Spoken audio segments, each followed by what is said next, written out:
السلام عليكم سودو هذا صاحب يال maantan waxaan idin wadaa muuqaal aad u macaan maxa muuqaalka sokormo isku bedelay waa idin kaftamay waxaan idin wadaa muuqaal aad u shidan oo RRR lagu magacaabo koor intaanan u guda gelin muuqaalka waad aragtaan janaalka 6000 ayuu ku sii socdaa idinkan waxaad rabtaan dhamaantiin inaad hambalyo ii soo qortaan hase ahaatee anigu waan ka soo horjeedaa maxaa yeelay janaalka kaligii mali oo dhamaantiin waan isla leenahay oo meeshaad hambalyo iiga soo qori lahaydeen waxaad isku qortaan hambalyo anigana midaas waan ku farxayaa abaalmarin waa idin guddoonsiin doonaa haddii aad samaysaan sida caadada inoo ahaydna janaalkaada quruxso oo muuqaalka like saar sina shargaray haddii aad tahay qof nagu cusub nagu soo bir oo family ayaan nahay kana mid noqo familka Mohast official aad iyo aad ayaad u mahadsan tahay bilowga filimkan waxaana la barayaa gabar aad u yar oo Maali lagu magacaabo isla mar ahaantaasna boqor Scott xaaskiisa ay cilaan aad u qurux badan ay u saareysay xaqiiqdiina boqoradu waa ay ka helaysaa cilaanka loo saaray isla mar ahaantaasna boqor Scott ayaa goobta imaanayo waxayna u sheegaysaa isla mar ahaantaas Maali in ay cilaan aad u qurux badan ay u saartay Scottna waxa uu leeyahay adoontan xun miya cilaankan sidan u quruxda badan ku saartay isla mar ahaantaasna waxa uu go'aansanayaa ayada dhan in uu u iibiyo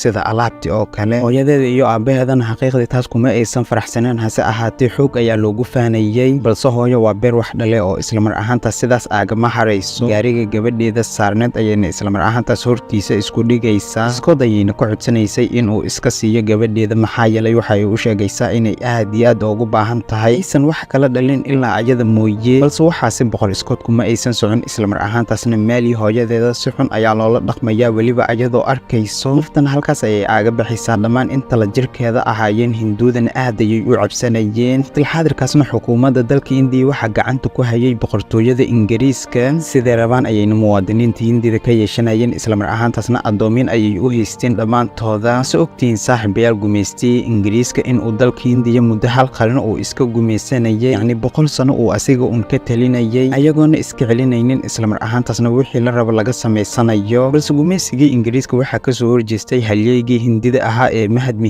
Gandhi aan u soo laabana muuqaalkeena waxaana la barayaa ugaarsada aad u halis badan oo Akbar lagu magacaabo isla mar ahaantaasna waxa uu rabay in uu shabeel ugaarsado hase ahaatee yey ayuu la kulmayaa asagan waa uu yasayay isla mar ahaantaasna lugihiisa ayuu aaga ordayaa kalsooni buuxda ayuuna dhanka yeyda iskaaga qabay isla mar ahaantaasna waxa uu aaminsanaa in aysan gacan ku dhigi karin aysan wax waxyeelo ah u geysan karin si kastaba ha ahaatee ugu dambeyntii yeyda iyo Akbar waxa soo dhaxgalayo shabeel aad u halis badan isla markaasna yeydii Akbar ugaarsanaysay ayuu iska burinayaa waxa uu leeyahay iida ninkan aniga ayaa ugaarsanayo yeydana isla mar ahaantaas nafteeda ayay u cabsanaysaa meeshan waa ay iskaaga tagaysaa goobtan waxa iskugu soo haray shabeelka aad u haliska badnaa iyo Akbar kastaba ha ahaatee Akbar waxa uu ku guuleysanayaa shabeelka in uu siriqiisa ku soo dhaco dambeyntiina shabeelka gacanta ayaa lagu dhigayaa hadayun waxa naqsanay waqti xaadirkaasna Akbar ayuu injaysanayaa waxa uu rabay asiga oo dhan in uu ku qadeeyo hase ahaatee waa uu noqon weysay Akbar ugaarsiga shabeelkana markuu uu dhamaado isla mar ahaantaas walaalkiisa ayaa u sheegayo gabadhiisa Maali in laga afduubtay boqortooyada Ingiriiskan laga watay isla mar ahaantaasna qasriga boqortooyada ay ku noolaan doonto wiligeeda sida adoomadii oo kalena ay ugu noolaan doonto run ahaantiina ficilkaas ay boqortooyada Ingiriiska ku dhaqaaqeen Akbar aad ayuu aaga xanaaqayaa waxa uu go'aansanayaa in uu magaalada soo aado si uu u soo badbaadiyo gabadha uu adeerku u yahay qaalka xiga waxaan arkaynaa shacab Hindu ah oo aad u xanaaqsan isla markaasna waxa ay ka soo horjeedeen xukuumadda boqortooyada Ingiriiska waxa ayna rabeen gabi ahaantoodaba in ay baabi'iyaan boqortooyada Ingiriiska isla mar ahaantaasna ciidamadooda caawinaad ay weydiisanayaan madaxdii ka sareysay hase ahaatee waxa loo sheegayaa in 7 saac kadib ay ciidamo aad u tiro badan ay soo gaari doonaan balse 7 saac maxaa la gaaraabo hal saacad kadib ciidamadan haddii ay halkan sii joogaan dadkan ugaarsatada ah aad ayay u ugaarsan doonaan dhamaantooda hase ahaatee boqortooyada Ingiriiska isla mar ahaantaasna muwaadiniin Hindi ah ayay ciidamo ka dhigeen waxayna rabeen in ay ayaga isku horgeeyaan yani waxa maqli jiray lafagel ayaga ayaa la isku jibiyaa sidaas ayayna doonayeen in ay sameeyaan si kastaba ha ahaatee mid ka mid ah shacabkii xanaaqsanaa ayaa dhagax soo tuurayo waxa uu ku dhufanayaa taliyihii hore ee xabsigan haystay sawirkiisa taliyaha waqti xaadirkan joogana aad ayuu u xanaaqayaa isla mar ahaantaasna waxa uu ciidamada ku amrayaa in ay ninkaas u soo qabtaan kadib waxaana la barayaa diblahan oo Raju lagu magacaabo dhamaan ciidamada aad ayay u cabsanayeen waxa ayna ka cabsanayeen dadkan aad ku tirada tirada badan in ay dhex galaan, waxayna ogaayeen haddii ay dhex galaan in ay nafafkooda ay ku waan karaan. si kastaba ha ahaatee Raju dalacsiin ayuu rabay, isla mar ahaantaasna asigoo naftiisa ka qustay ayuu dhex galayaa ugaarsatadii aadka u tirada badneed. markii koowaadna asiga ayaa ka adkaanayo, ul ayuuna la dhex galayaa. hase ahaatee ugu dambeyntii gacanta ayay ku dhigayaan, si xun ayayna u tumayaan. asigana waa uu qaylinayay, isla mar ahaantaasna codkii wasiir Shabalaaso oo kale ayuu la soo baxay, waxa uuna ku qaylinayay iga fujiya. taliyihii asiga soo amrayna indhaha ayuu ka fiirsanayay. si kastaba ha ahaatee Raju aniga ayuu caabinaad i weydiisanaya. tilxaadirkaasna dhammaan ugaarsatada ayaa kala hadlaya, waxa aana leeyahay ka khafiifiya culeyska. ugu dambeyntiin Raju waxa uu ku guuleysanayaa in uu gacanta kusoo dhigo ninkii sawirka dhagaxa ku dhuftay. xaqiiqdiina dhammaan ciidamada Ingiriiska iyo muwaadiniinta Hindiyaba waa ay aaminayaan. tilxaadirkaasna waxa uu xaadir uu ahaa taliyihii hadda dhibka ku fiirsanayay. haddii uu amro mar kale in uu fuliyo amarkiisa, shaqadiisa ayuuna heegan u ahaa. dhammaan muwaadiniinta Hindiya waa ay baqayaan ninkan marka ay arkaan. dhanka kale boqortooyada Ingiriiska waxaa xog ku soo gaarayso in ay qolo argagixiso ah oo ka soo horjeedo xukuumadda boqortooyada Ingiriiska ay magaalada soo galeen. qoladaasna cid kale ma ah ee waa Akbar iyo asxaabtiisa. waxa ayna rabeen Mali in ay ka badbaadiyaan nasriga boqortooyada. qaalka xiga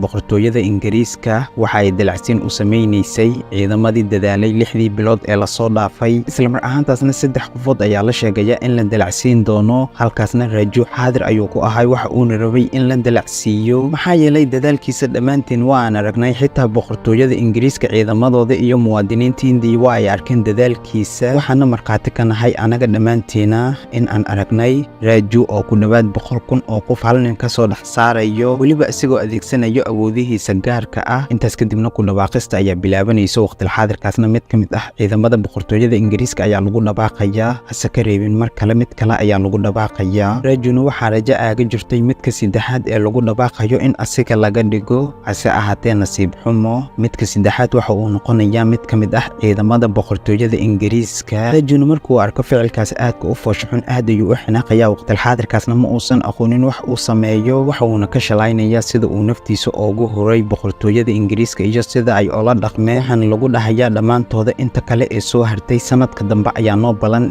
Rajuna inta soo hartay ee la dalacsiinin ayuu ka mid ahaa. muuqaalka xiga Akbar waxa uu aad ula yaabanaay boqortooyada Ingiriiska sida ay ula dhaqmayso muwaadiniinta Hindida ee masaakiinta. aad ayuuna aaga xumaanayaa. hase ahaatee waqti xaadirkaas wax uma uusan qaban karin, oo asiga xataa markiisa jirdilka waa uu ku imaanayaa. waqti xaadirkaasna beerka ayaa laga garaacayaa, gacanna ma uusan taaganaynin. dantuu lahaa ayaana ka weyneed, waxa uuna ka cabsanayay hadduu uu iska celiyo in uu fashilmo. madaxda boqortooyada Ingiriiskana isla mar ahaantaas shir degdeg ah ayay qabanaysaa. waxa ayna aaga hadlaysay argagixisada lagu soo fasaxay magaalada. waxayna ka wada hadlayeen sida ay aaga hortagi lahaayeen. isla mar ahaantaasna boqor Scott goobta ma uusan joogin, hase ahaatee xaaskiisa ayaa joogtay. bedelkiisana xaaskiisa ayaa hadlaysay. iyadana dhammaan askarta waxay u sheegaysaa haddii ay hesho hal nin oo dadkaasi hogaamiyahooda u soo qabto in ay dalacsiin doonto. isla mar ahaantaasna dhammaan ciidamada waa ay cabsanayeen. ugu dambeyntiisa Raju ayaa meesha ka soo dhaxbaxayo. boqorada ayuuna weydiinayaa isla mar ahaantaas haddii uu u keenayo madaxiisa oo go'san iyo haddii uu asigoo nool uu u keenayo. iyadana waxay ka codsanaysaa asigoo nool in uu u keeno. haddii uu u keenana waxay u ballan qaadaysaa in ay abaalmarin doonto, ayna darajo fiican siin doonto. Rajuna howshiisa ayuu meesha ka bilaabaya. isla mar ahaantaasna waxa uu tagayaa meelaha ay muwaadiniinta Hindida ay ku wada hadlaan. hadalkaasina oo ku saabsan sida ay boqortooyada Ingiriiska ay u burburi lahaayeen, isla mar ahaantaasna dalkooda Hindiya ay aaga saari lahaayeen. Raju iyo abtigiisana waa ay iskaashanayaan. Raju halkaas waxa uu kula kulmayaa nin Raju lagu magacaabo, kaasi oo ahd aaga soo horjeeday xukuumadda Ingiriiska. wuxuuna ku dacaayadeynayay in ay dadkooda si xun ay ula dhaqmaan. isla markaasna waxa uu u sheegayaa asi iyo qolo kale in ay ku heshiiyeen in ay burburiyaan xukuumaddan Ingiriiska. Rajuna ninka waa ninka uu raadinayay, waxa uuna ka mid yahay tiimka ay boqorada u soo xil saartay. intaas kadibna waxa uu isku dayayaa in uu wada ka dhigto. hase ahaatee Raju waa uu fahmayaa ninkan in uu askari yahay. xaadirkaasna waxa uu isku dayayaa in uu ka baxsado. hase ahaatee muran dheer kadib ugu dambeyntii Raju waxa uu gacanta ku dhigayaa Raju, balse si xun ayuu u jirdalayaa. isla mar ahaantaasna wax cadeen ah ma sheegayo Raju. muuqaalka xiga Akbar iyo Raju ugu dambeyntii waxay isku baranayaan xafladda Diwaaliga ee Indiya. labadoodana aad ayay isku fahmayaan, isla mar ahaantaasna saaxiibo oo wax walba wadaaga ayay noqonayaan. si ahaatee Akbar marna ma uusan u sheegaynin saaxiibkiisa Raju qorshaha uu halkan u joogo oo waqtiga socdaaba. ugu dambeyntii Akbar waxa uu baranayaa gabadha boqorada, taasi oo Jenny lagu magacaabo. Akbarna markii ugu horeysay waa uu ka cabsanayay, isla mar ahaantaasna saaxiibkiisa Raju ayaa u soo soo gacangelinayo. halkaas ayayna isku baranayaan, waa ayna ku faraxsanaayeen barashadooda. waqti xaadirkaasna magaalada ayuu u soo raacaya Jenny, asigoo la socdana ciidamada Ingiriiska ayaa ku arkayaan. isla mar ahaantaasna waxa ay weydiinayaan ninkani cidda uu yahay. ayadan waxa ay u sheegaysaa in uu saaxiibkeeda yahay, isla mar ahaantaasna faraha ay ka qaadan ayna ammaan geliyaan. isla markaasna qasriga aad u weynay ay ku noolaayeen ayay u soo kaxaynaysaa. Akbarna halkaas wax xiise ah kuma aysan haynin, waxa uuna ka raadinayay gabadha uu adeerku u yahay ee Maali lagu magacaabo. cid ku mashquulaysayna ma aysan jirin. isla mar ahaantaasna qasriga ayuu meel walba ka raadinaya gabadhiisa meesha ay ka joogto. waxa uu waqtiga socdaaba ugu dambeyntii Akbar waxa uu la kulmaya Maali oo meel gooni ah ku xiran kaligeeda. aad ayuuna ugu farxaya. isla mar ahaantaasna waa uu imaanaya. ayadan waxa ay ka codsanaysay in uu meeshan ka kaxeeyo hooyadeedana dib ugu celiyo. waxa uu u sheegayaa in uusan awoodin, hase ahaatee dib uu ugu soo laaban doono meeshan uu ka kaxeyn doono. isla mar ahaantaasna goobtaas waa uu iskaga soo tagaya.